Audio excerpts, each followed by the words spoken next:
What a night in Philadelphia, ladies and gentlemen. What was ugly, awful, horrendous, wet, rainy, and everything else with a 995 closer and everything. Awful night in Philadelphia. Awesome night in Philadelphia if you're talking about specifically our Philadelphia sports scene, which we get to do for the next hour. I was following the Sixers, was excited as all hell to watch Joel Embiid, see what he had to offer. We talked about it yesterday, about the possibility of him playing. The number one reason I thought he was going to play is because it was a national televised game. And he played, and we'll get into all of it because it was incredible. And Bryce Harper, just across the street, a 3-home run, 0 for 11 going into last night's game. No home runs, obviously. We talked about maybe Bryce Harper's coming out of it. A couple of good swings, hit the ball in the screws, just missed a couple of pitches in the previous game in game 1 of this series against the Reds.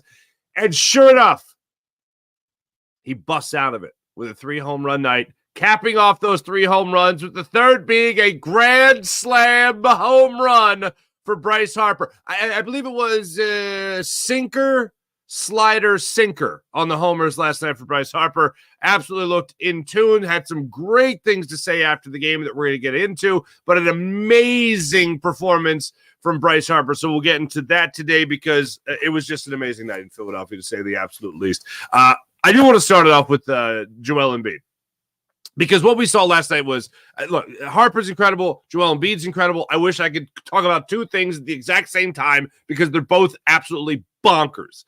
But Joel Embiid last night, to get into this, because the Sixers are right there looking to improve their playoff spot and not be a play-in team and actually be a 6th seed in the Eastern Conference. Right now, they trail by 2 games. So we're looking at it like this. Embiid comes back, and you see the report from Tim Bontemps of ESPN putting it out there, simply saying that Joel Embiid is expected to make his return this week. It could be tonight. Then Woj comes out there about an hour before the game and says, in fact, he is playing tonight. Joel Embiid will play in his first game since January 30th. He'll be out there on the court. When I was talking about it yesterday, I said, give me 15, 20 minutes. 15, 20 minutes, Joel Embiid. I know I want them to win, but I don't need any more of that. I just need to know that the knee is fine. The Sixers post the photoshopped picture of Joel Embiid, the sign he held up at 70 points, he held up, they photoshopped in, I'm back. You know what I'm saying? Love it. Absolutely love it. Steps onto the court, starts the game, plays 4 minutes. Plays 4 minutes. For those 4 minutes, in those 4 minutes, you saw him not shy away from contact.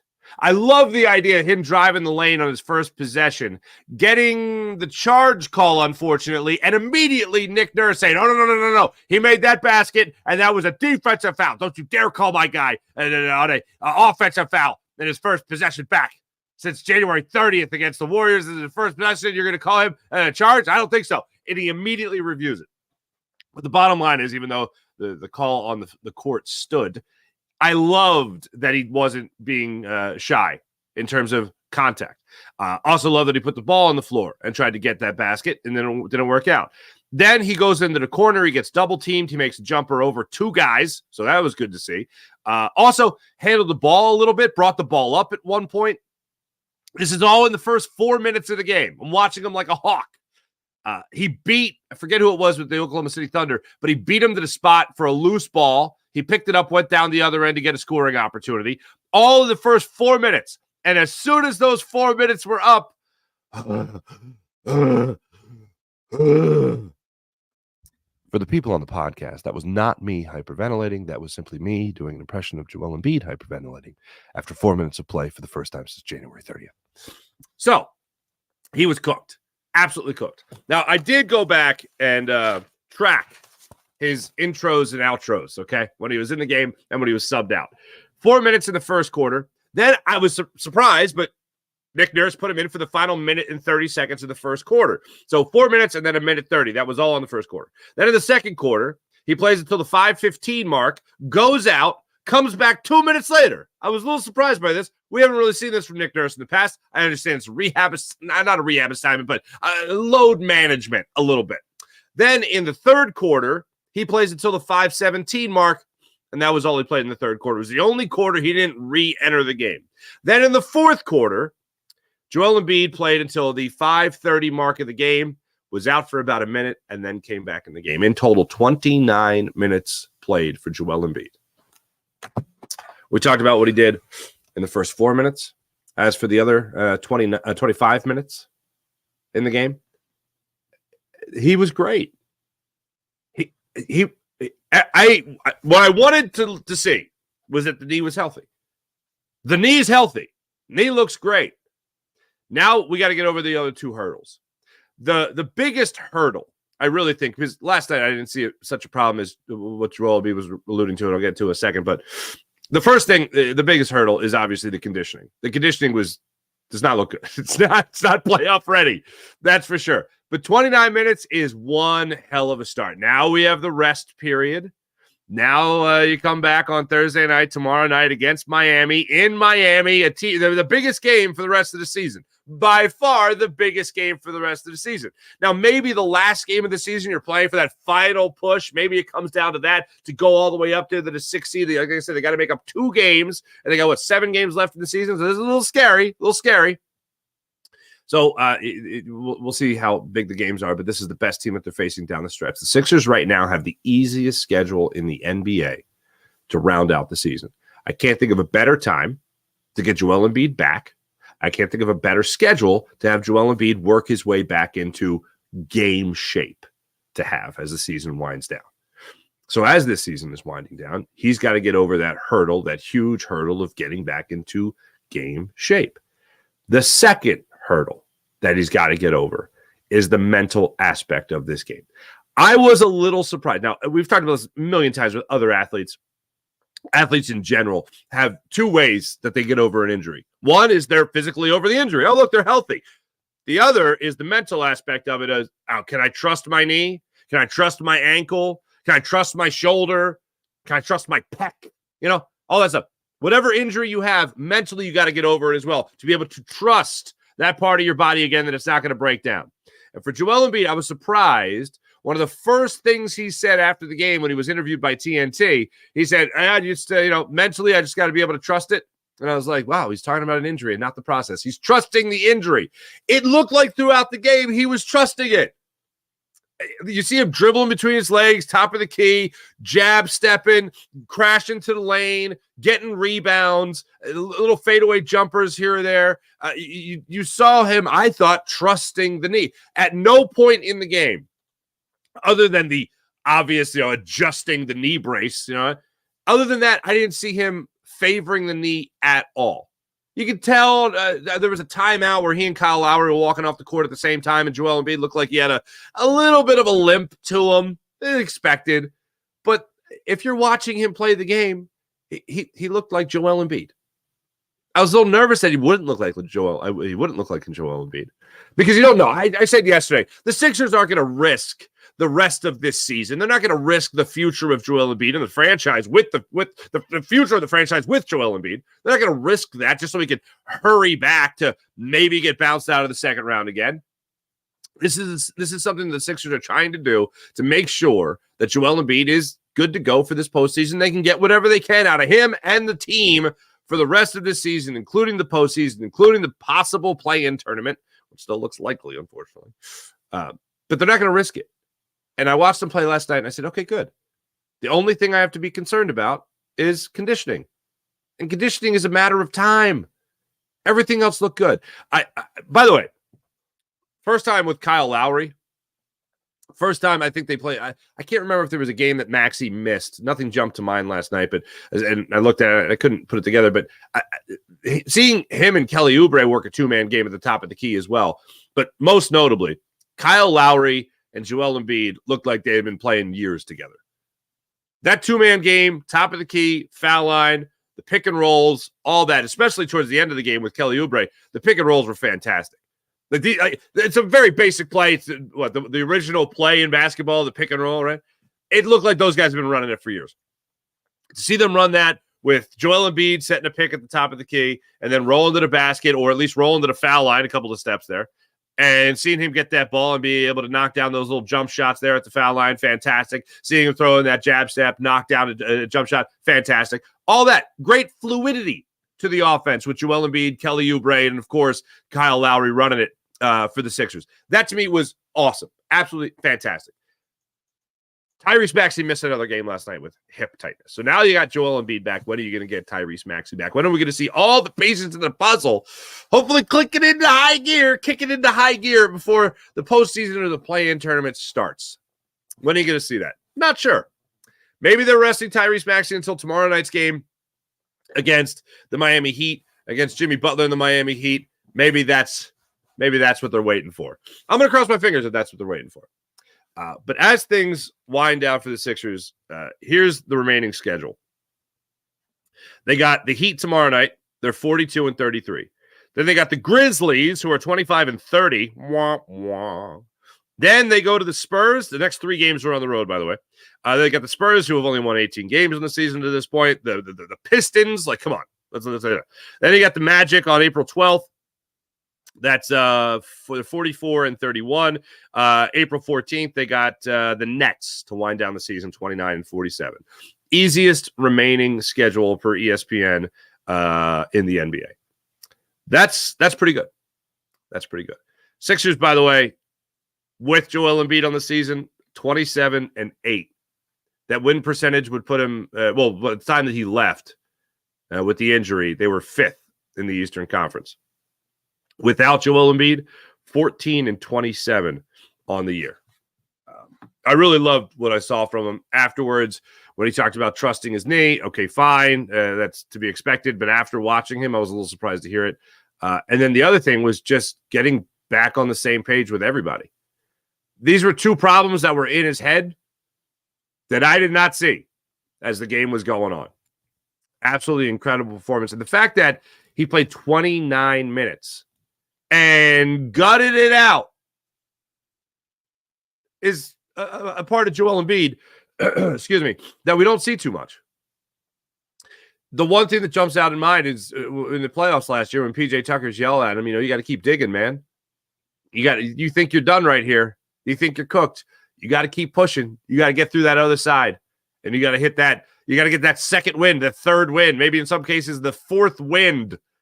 And Joel Embiid looked like that last night. And I know he's got a flair for the dramatics. I always go back to J.J. Redick and what he had to say about Joel Embiid, that he's a drama queen. Part of me respects it.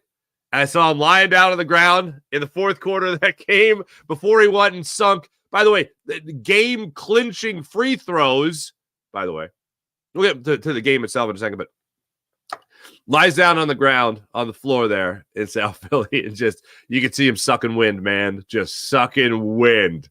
And I'm thinking, is this just him being a part of a showman, showing you how hard it is to come back and play when you haven't played in 2 months? Could be. But one thing that I did love, and if you've played any level of basketball in your life, you know that you get into that 4th quarter and you've been, let's just say, logging a good amount of minutes and you haven't played in a while. Maybe it's your first pickup game in quite some time. Not that you're shooting free throws in a pickup game, but you get it. You get one of them easy jumpers and you did you miss? Joel Embiid was 12 for 12 from the free throw line last night, including those clutch free throws at the end of the game. Oh, also worth noting, how about Allen Iverson being in attendance last night? You love to see it. So overall, very impressed by what I saw from Joel Embiid and his performance. Just game shape. The only concern I wanted after last night, it seems like the only concern that we're really going to have in the near future. Now, look, if you look at the box score, if you didn't watch the game last night, so let's say you watched the Phillies last night. We're going to get into the Phillies in a second, but let's say you watched the Phillies last night and you just look at the box score of the Sixers and you see that Tobias Harris had 18 points. I'm not certain, but I believe 17 of those points were in the first half. Including a big 3 to help keep the Sixers in the game. Let me see here. Do I still have it in here? Okay, sorry. Tobias Harris had 1 point in the fourth quarter. He had 17 points through 3 quarters. Now, does that mean that Tobias Harris just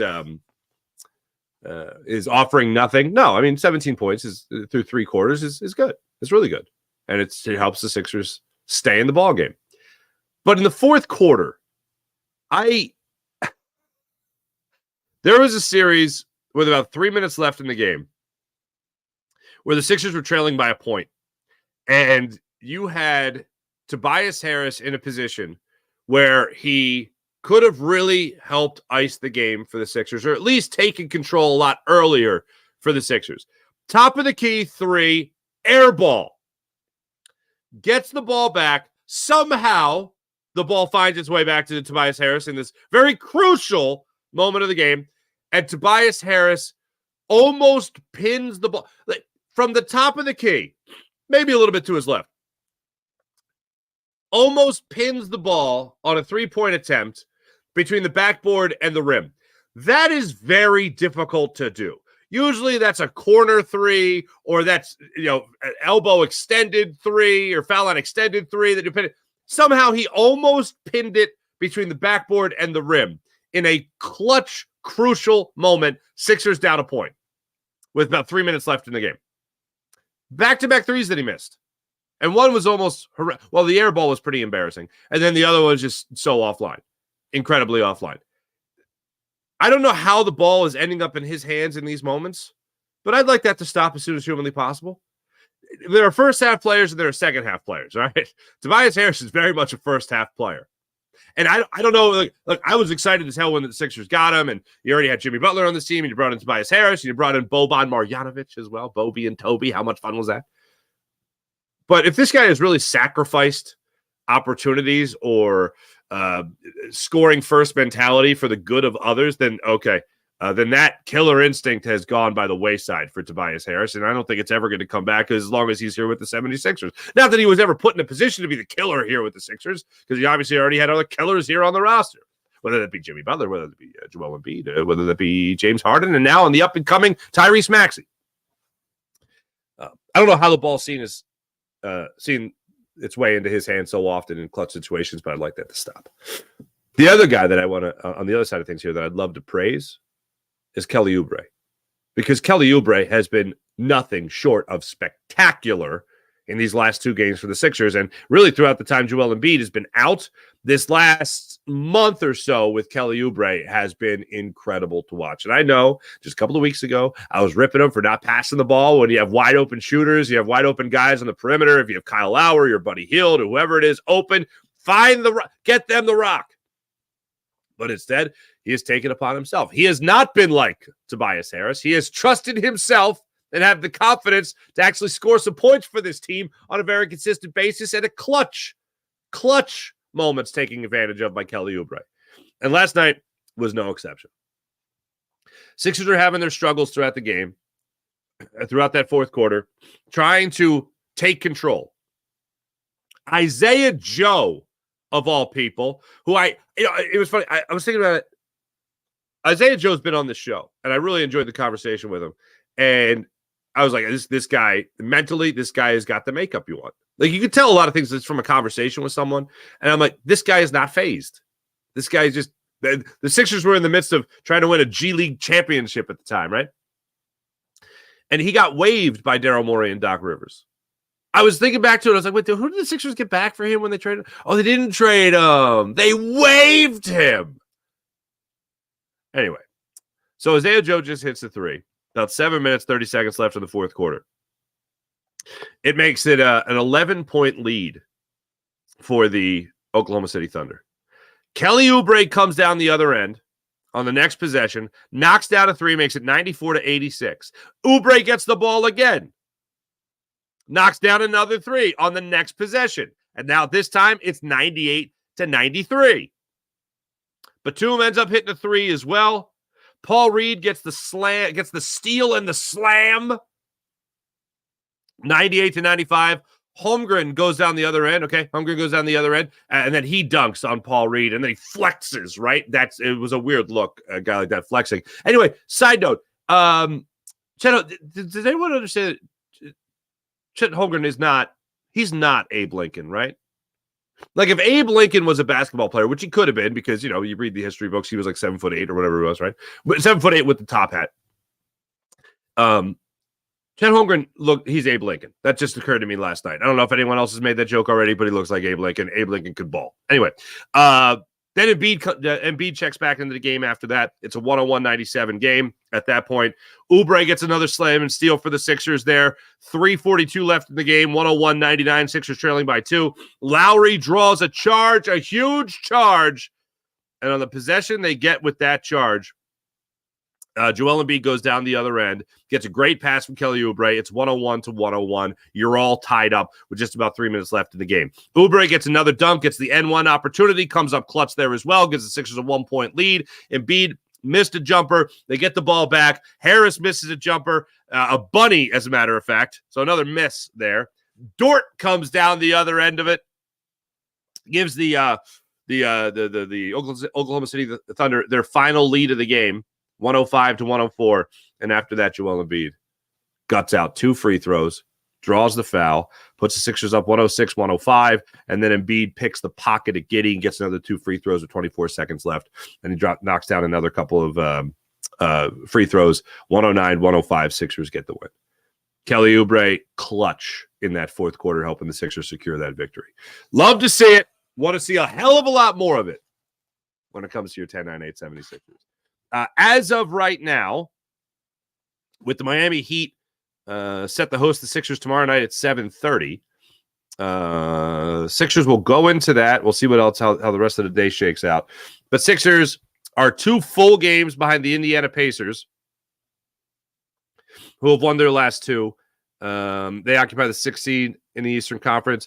With a win in Miami tomorrow night, Sixers would jump up to only a half game behind the Miami Heat.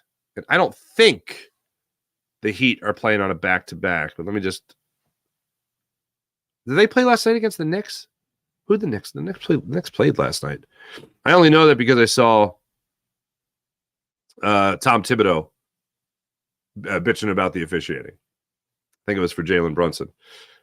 So that's the way that shook out, unfortunately, for them. But I want to say it was I think it was last night. Last night was the second. Yeah, yesterday was my mom's birthday. I called. Don't worry. This isn't just me remembering now. But yeah, the Heat did play last night, and they lost. They won. They beat the Knicks 109-99. So that's what we got coming up tomorrow. Very much looking forward to that. As for your Philadelphia Phillies, we all understand that the struggles were real. Mentioned yesterday, Bryce Harper, close. I mentioned the pitch that he got off Andrew Abbott that he absolutely tattooed back up the middle, snared out of thin air by Andrew Abbott. Mentioned a couple of fly balls that he was just under. The only thing that gave me a little concern that maybe Bryce Harper was not about to snap out of it was that in his at-bat in the 10th inning, he got, I think, 3 fastballs in that at-bat, and he missed them all. So I was like, all right, maybe the timing really isn't there. So last night, we're paying attention to the game, and we're following the weather. Are they even going to get this game in? And sure enough, now my post-game responsibilities last night were with the Sixers, so I had to do a Sixers post-game show, so I was just keeping an eye on the Phillies. So in all honesty, I'm helping out with the kids around the house, you know what I mean, before I have to settle in and not move and do anything else for 4 hours. I get the notification. I was like, oh, the Phillies did start. Oh, Bryce Harper home run. There you have it, fella. Turn on the game. And that first home run, when I saw the replay of it, was a sinker away. Low and away. Well, not horribly placed. Caught way too much of the plate, obviously. But he went with the pitch and went opposite field with it. Left center field for his first home run and first hit of the season. Second home run, down in the zone, just tattooed a slider that hung up a little too much, and he put it out of the park. The grand slam home run from Bryce Harper was a awful pitch to hit. That was low and well inside. And Bryce Harper, it's funny that after the game he made a golf analogy, but he golfed that pitch out of the park for a grand slam home run. Second 3-homer game of his career. And he was asked after the game about what it's like for a a player to be out there in the weather that he was playing in. What was it like for you playing out there in that kind of weather, how cold it was and all that stuff, right? And he goes, well, I'd liken it to golf probably for you guys. You don't like golfing when it's raining. You don't like playing baseball when it's raining. I just love that that's what he jumped to with the field of reporters in front of him. They all laughed. I mean, it is funny. And he's not lying either. But here's Bryce Harper and how he felt. This is courtesy NBC Sports Philadelphia. Felt great. I thought, obviously, personal note, I felt good going up there and hitting 3 homers, really cool. But obviously, I thought Spence threw the ball really, really well. Ricardo got here, in the 4th inning, and did what he did tonight. So just really good pitching side and defense, everything. So I thought really good win. Phenomenal win. Phillies obviously needed that win. Now they're 1 game away from being being at 500. Let's cross our fingers for it, baby. Let's cross our fingers for it. Then he was also asked about the other 3. This is one of the things I love about baseball players. I absolutely love this about baseball players. And I feel like baseball, for whatever reason, they have these memories better than anybody. I have to fact check this with Bryce Harper, but it seems like he knows what the hell he's talking about. He was asked about his first 3-homer game in his career. Tom Kohler. Yeah. I think in June, maybe? Or no, May 7th. Yeah, May 7th. Yeah. Left field, right field? Yeah. I think I went into the bullpen over Ichiro's head. Yeah. What are you going to remember about this? How incredible is that? That's a memory. Over Ichiro's head. Not bad. Finally, this is kind of what we're all hoping for, right? So he remembers that vividly. He was asking this Todd Zalecki of Phillies.com, MLB.com.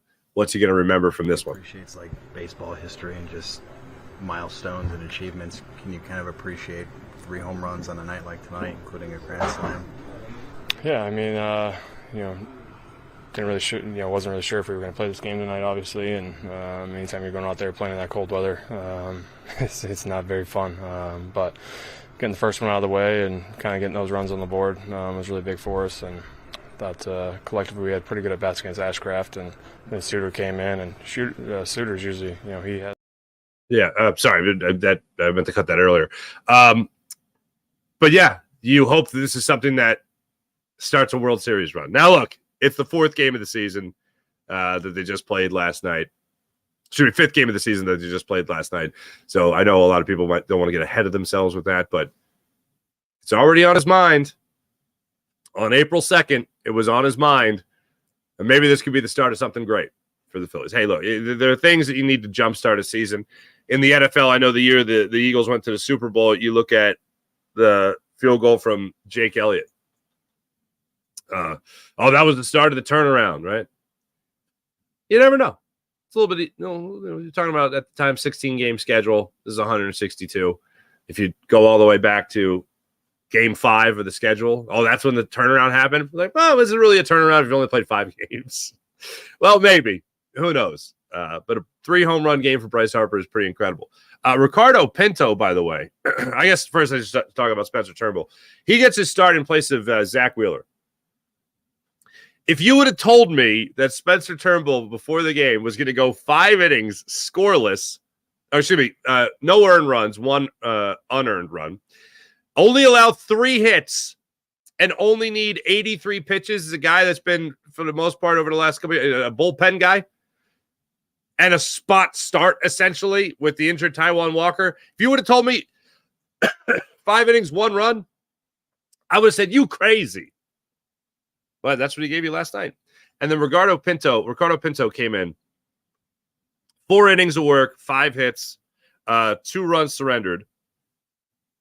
He was in a situation where Rob Thompson said that he drove down from Lehigh Valley, got stuck in traffic. But then came in and pitched the way he did to help ice out this game. They got to him a little bit late in the game, but all in all, this is exactly what the Phillies needed. It wasn't, for the most part, it was a laugher. Maybe things got a little real there late in the ball game, but as this game went on, it was just a great sign. of potential things to come for the Phillies. Now, if you're looking at what the Phillies could be doing today, Phillies pushed back their start time from 1:10 to 4:05, I believe. Yeah, 4:05 will be the start time of today's game. It is supposed to be nasty out there, folks. It's supposed to be nasty. So it's not going to be a fun one. Frankie Montas gets the start, or Montas, excuse me, gets the start against Zach Wheeler today. Both right-handed pitchers, as you well know. Wheeler coming off one hell of a start to begin his season, 6 scoreless, allowing 5 hits. Montas, excuse me, 6 innings.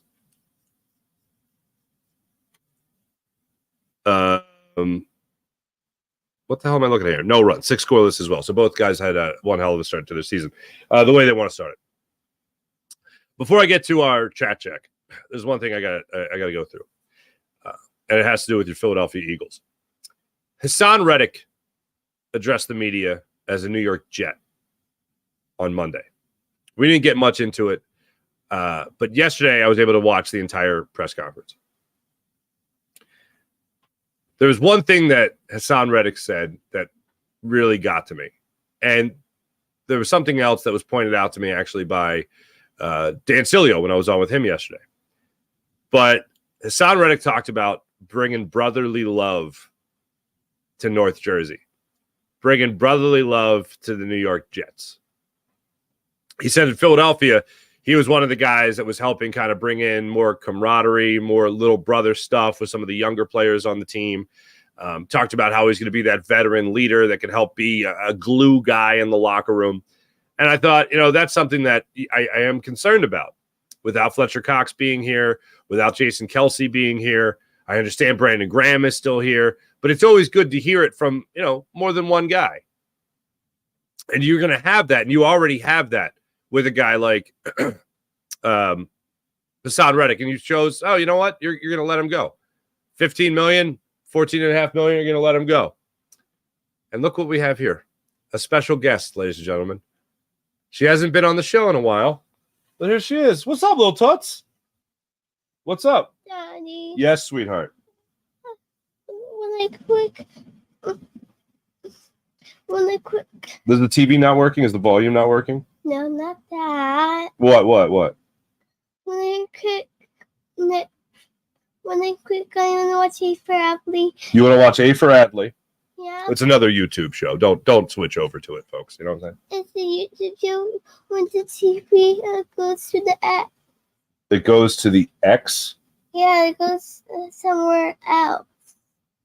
I do not know what that problem is. It's not Twitter. I don't know. I don't know what the problem is. I can't identify your problem. Are you playing with your hair on camera? Are you staring yourself on camera? How do you think you look? Yeah. For the people on the podcast, she just gave a very emphatic thumbs down. I think you look great. She woke up like this, folks. In your Christmas PJs. Oh, actually, I picked those out for you last night, didn't I? Okay. Why don't you play on your Debbie? No. Okay, well, I can't. I'm kind of tied up at the moment, sweetheart. Can you give me a minute? You just want to hang out here or you want to go upstairs? I'm good. All right, good talk. Now I'm going to get a text from my buddy Joe, who I grew up with, saying, I love hearing you dad on your show. And there you go. There's me dadding hard. But as far as Hassan Reddick goes, listening to him speak on the Monday press conference about leadership that he's going to bring to the Jets, I started to go through this because similar to the most recent signing I can think of in the sports world that I was waiting for something next to happen is the Jordan Montgomery signing with the Arizona Diamondbacks, where I was looking at it and I was like, all right, this better be a 10-year deal. This better be a long deal. This is going to be a short-term deal. I'm going to be pissed off. Sure enough, 5 minutes later, I think it was Bob Nightingale, and then it was Jeff Passan. Bob Nightingale made the announcement, I think, originally on Twitter, and then right after that, a couple minutes later, Jeff Passan, I think, say, oh, it's a one-year deal. And I'm like, damn it! With Hassan Reddick getting traded, I'm looking at it and I'm saying, all right, come on. Where's that contract extension. Where's that? And they've agreed to terms on a 2-year, 3-year contract extension, worth $41 million, something like that. Still waiting. So here's what has really gotten to me, and it really started making the wheels turn even more. So he's talking about bringing leadership and brotherly love to North Jersey. Ugh, gross. But no contract has been talked about. He was asked during the press conference about a contract and said, my agent handles that. Okay, fine. But as of right now, nothing. So kind of two things should happen here to justify this move, because the Eagles have cap space to pay Hassan Reddick. Like, Hassan Reddick is not playing here in Philadelphia. He's not playing here in Philadelphia because of the money, because as of right now, he's still playing under that contract. So that hasn't changed. So unless there's going to be a contract extension announced very soon for Hassan Reddick, or the Eagles already have in mind something else they'd like to spend $15 million on, or at least around $15 million on, Justin Simmons? 10 million, 15 million, something like that. What are they doing? Or maybe 8 million, I don't know. And then spend money elsewhere. So unless they're looking to save money is the bottom line to make another somewhat significant signing, then this deal still makes no sense whatsoever. Now, one of the things Dan Sileo pointed out to me, it didn't even cross my mind, I guess because I'm all up in my feelings right now with Hassan Reddick and him not being here, and the Eagles not being as good a football team without Hassan Reddick, is that Hassan Reddick during his press conference left the door open for a return to Philadelphia. So let's say things don't work out there with the New York Jets. Let's say that he'd like to come back to Philadelphia, be a little bit closer to home. Look, he's only 2 hours away where he is right now, right? From his original stomping ground of Camden. So I don't know if the home aspect is going to play into it, but just the idea of wanting to come back to a team that could be a winner in the Philadelphia Eagles, I think will likely be a winner in the Philadelphia Eagles. He left the door open. Interesting. The other thing is Dan put it out there about Vic Fangio having a conversation with Hassan Reddick. There's an interesting thing here. Howie Roseman wouldn't make this move. This doesn't seem like a Howie Roseman. Look, he's not going to get paid more with the Jets. You were going to have him back. You told him to go seek a trade, essentially. Howie didn't want to make this move. So why did he make this move? The player, I don't think, is forcing his way out by any means. He's still playing under the contract, at least as of right now. Usually how these things work, trade, announce a contract extension. So far, there's been a trade, no contract extension. So where'd this move come from? Well, the theory is, according to Dan Sileo, not theory, but apparently there was a meeting between Vic Fangio and Hassan Reddick. And in that meeting, speculatory right now, Vic Fangio said to Hassan Reddick, you know all the things you did that you didn't like doing with Matt Patricia? You're going to do a lot of that with me. You know when you snickered at the media about dropping back into coverage 7 times, the most you ever had as an Eagle? You're going to be doing a lot more of that with me. You're going to be playing more of the outside linebacker than you are the edge rusher. That's what you're going to be doing for me. With Sean Desai, with Jonathan Gannon, he was much more of the edge rusher. He was an edge rusher. With Matt Patricia, he was more of the outside linebacker. I know people like to differentiate between the two. Well, it's very clear what he was assigned to do under Jonathan Gannon. It's very clear what he was assigned to do under Sean Desai. Matt Patricia was like, let's defend against the pass a little bit more.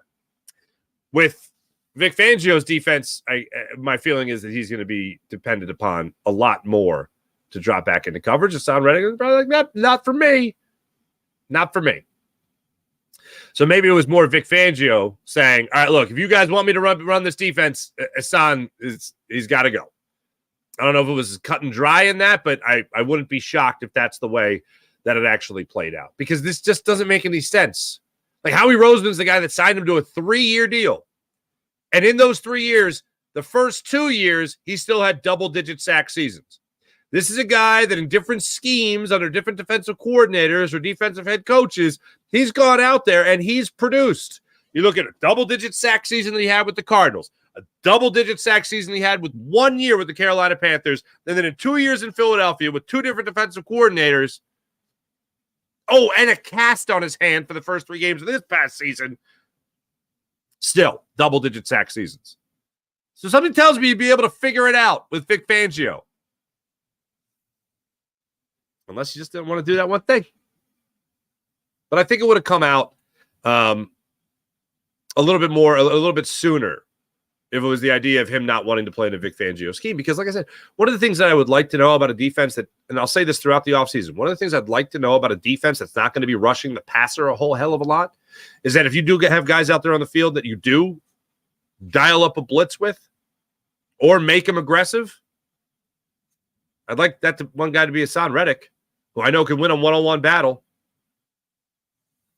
I'd like that to be the case. Doesn't seem like we're going to have that case. Hey, look, Bryce Huff could be that guy. But you are, as I said before, doubling down on Bryce Huff and that signing by moving on from Hassan Reddick. Somebody actually had to bring it up to me about Nolan Smith. What about Nolan Smith? And I was like, oh, yeah. The 23-year-old with a bum shoulder? Tell me more. Here's where my mind went with Nolan Smith. Because we were all talking about Nakobe Dean's shoulder. And that's why I slipped down to the 3rd round. And we've had Nakobe Dean on the show a couple of times.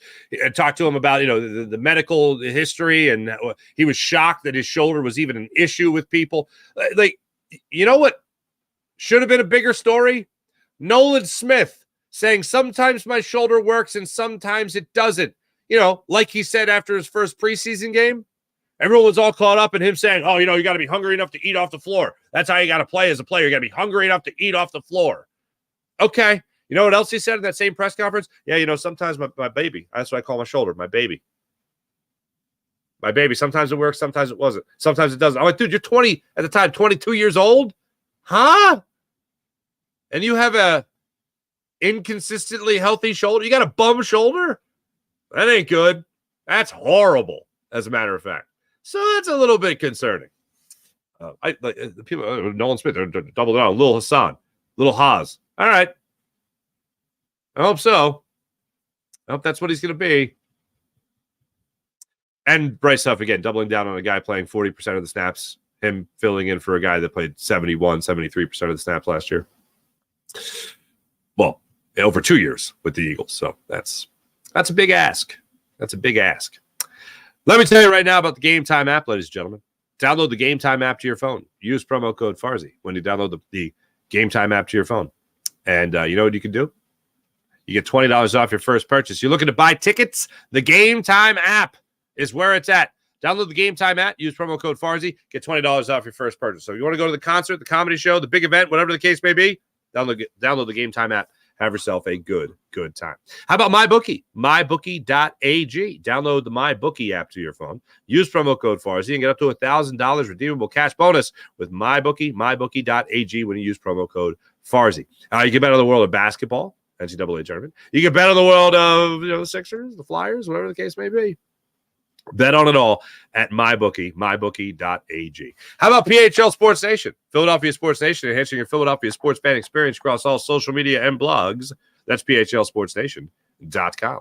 Let's get into the chat check and see how you wonderful people are doing on this fine. I shouldn't say fine. It's going to be rainy all damn day.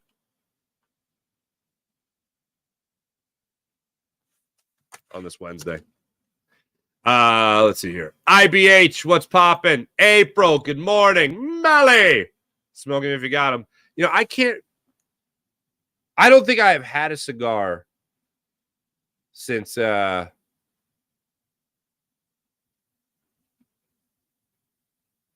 September.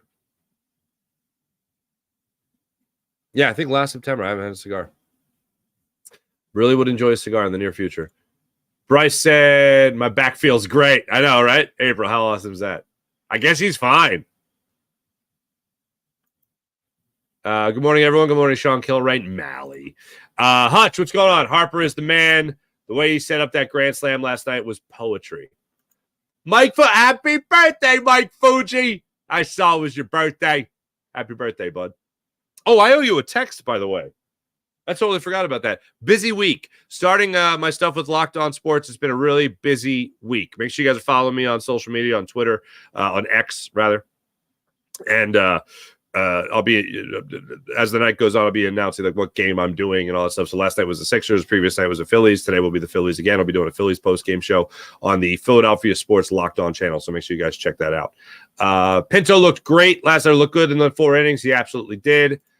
I chose Harper 3 bombs and fighting over Embiid, the porcelain doll, and Sixers. There you go, Sean. Hey, look, I don't fault you. I get it. I understand. We haven't had Sealski on in a while, Mally. We got to get Sealski on the show again. Good morning, Sean Gillespie. Harper's 3 bombs should have started off the show. Yeah. Like I said, wish I could talk about 2 things at once. Morning, Fuji, says Sean Kilrain. Everyone saying hi to one another. Everyone being awesome. Yeah, Sean Kilrain, I love the Pinto shut up in the 4th inning, literally due to traffic. It's nuts. You ever drive down from Lehigh Valley? It could be bonkers, man. Fuji, hello, April. Everyone's so nice. We need Crumble Cookie to show up from here on out. He's as good as gone next year. Sean, you're absolutely right. Like, look, here's what it comes down to. I know I can rely on Joel Embiid when he's playing. All right. I know I can rely on Tyrese Maxey. I know I can rely now on Kelly Oubre. Kyle Lowry has made a career out of not shying away from big moments. Tobias Harris. I can't get over that 4th quarter. Going into the 4th quarter, again, 17 points. He finished with 18. Joel Embiid, 53, checked out at the 5:30 mark. Came back in around the 4:20 mark.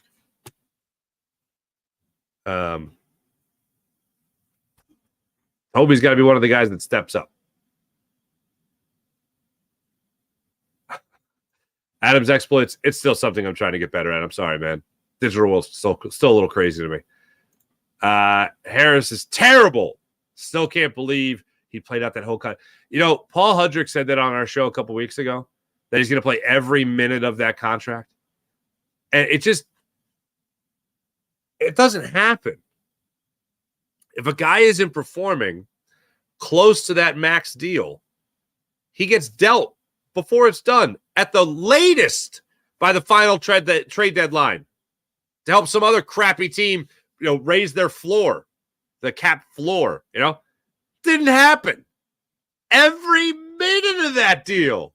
Every minute of that deal. You know what every minute of that deal has been?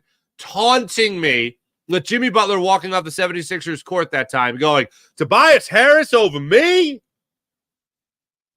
Every minute that is ticked off the clock with Tobias Harris still on the Sixers, with him under that contract, every minute has been Tobias Harris over me, Tobias Harris over me, Tobias Harris over me. Every single minute. Can't wait not to see him in a Sixers uniform next year, Hutch. Yo, me both. Tobias is a silent kid. Oh, by the way, I saw SVP. Scott Van Pelt he tried doing like a Philly accent on the Harper home run. And I love SVP. It was pretty good when he said 3-homer night for Harper. And then he tried doing a Harry Callis on the second home run. It was not good. He tried putting a Philly accent on his Harry Callis home run. And it was something like, I'm going to do it, so just don't pass out when I do it. All right? Because Harry didn't sound like this, but it was good at the beginning. It was that balls, and the tone was right, the cadence was right, okay. And then he goes, instead of saying that ball's out of here, he said that ball's out of here, and I'm like, that's more Canadian than Delco. But Harry Callis sure as hell wasn't either of those things. Tobias Harris is a silent killer, according to his father and no one else. Okay, thank you, Sean Gillespie. Joe Matty, Harris misses a lot of easy layups. I concur. Last game between the Flyers and the Capitals. Going to be fun. Hells yeah, man. Let's get that going. I couldn't. You know what was living rent free in my head yesterday? What was living rent free in my head yesterday was John Tortorella. You embarrassed the sweater. Just embarrassed. Oh man, there was a big debate with some people as to whether or not that's the right thing to do. Do we not want honesty? Like when a coach is honest, we say, "Oh man, he's got to protect the locker room. He's got to protect the dressing room." Right? In hockey, he's got to protect the dressing room. When Nick Sirianni isn't honest, we're like, "Oh, we need accountability." Hey, is not John Tortorella exactly what we want? He'll stand up for players that he thinks deserve to be stood up for, and then he'll just throw guys under the bus if that's what they deserve. Maybe behind closed doors. He already – that's terrible. Sorry. He already threw these guys under the bus. Maybe that didn't work anymore. Maybe he gets into that dressing room and he's like, you got to do this, you got to do that, you got to be here, you got to be there, you got to be over there, and all that. And he does that in the locker room, in the dressing room, and then you know what? Maybe it wasn't working anymore. So he's like, all right, these guys, they don't want that kick in the ass anymore. Here's a public kick in the ass. And you know what I do like about it? I love that he made it specific. It wasn't like he just said everybody sucked for the entire game. He said second period. Second period was embarrassing. It was embarrassing for the Flyers uniform. I think that was good. That call for the Grand Slam last night gave me goosebumps. T-Mac, I did hear it. It was great. It was absolutely fantastic. Despite the low attendance, the crowd roared like it was a playoff game. I absolutely love moments like this in baseball. I've watched it 10 times. P-Sheep, great name. Yeah, it was pretty awesome. T-Mac had a great call of it. Absolutely great call of it. Phillies season is saved. Let's be real. The World Series is always on Bryce's mind. April, fine point. IBH, April, yep, old school.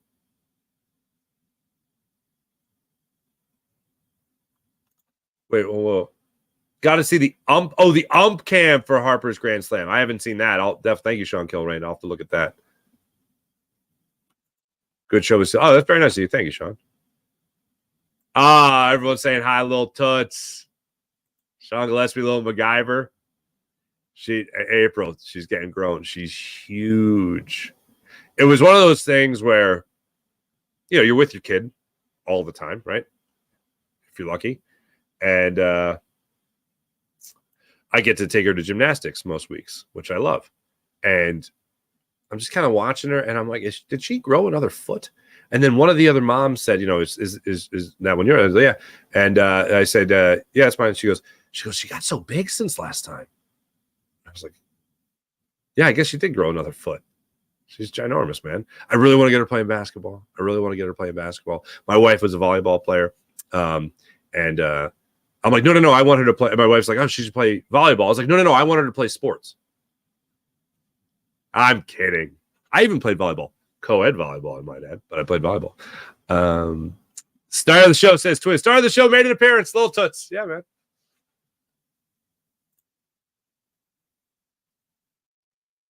It's all about the money. They must have been worried if they didn't give an extension like $24 million a year, he'd be a problem. But it still is in the back of my mind, Adam, to your point, that Hassan Reddick went out there during the season and said everything he said after they switched to Matt Patricia. So I don't think Hassan Reddick is going to rock the boat that much with the other guys in the locker room. You're right that maybe it was on their mind that if Fangio wanted them doing other things, they might have not wanted them. You say it's all about the money. For the most part, I agree. But if I'm already under contract and I know I'm going to get that money,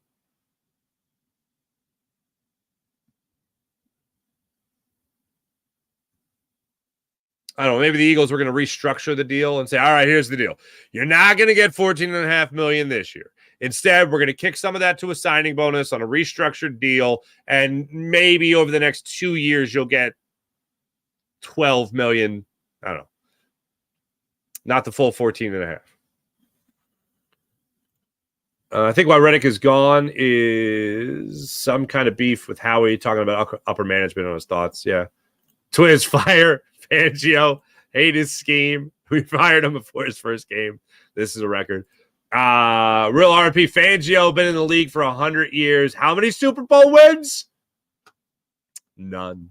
I know he's been to the Super Bowl. Let the best player get traded for peanuts. Brian Johnson torched that defense. Mark, 1982, great year.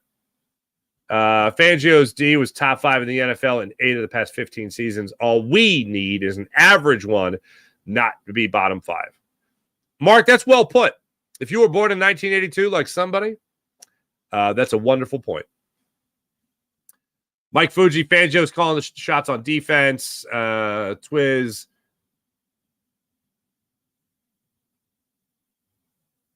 Oh, that's why the two should be off the board with a neck injury. Oh, P Sheep.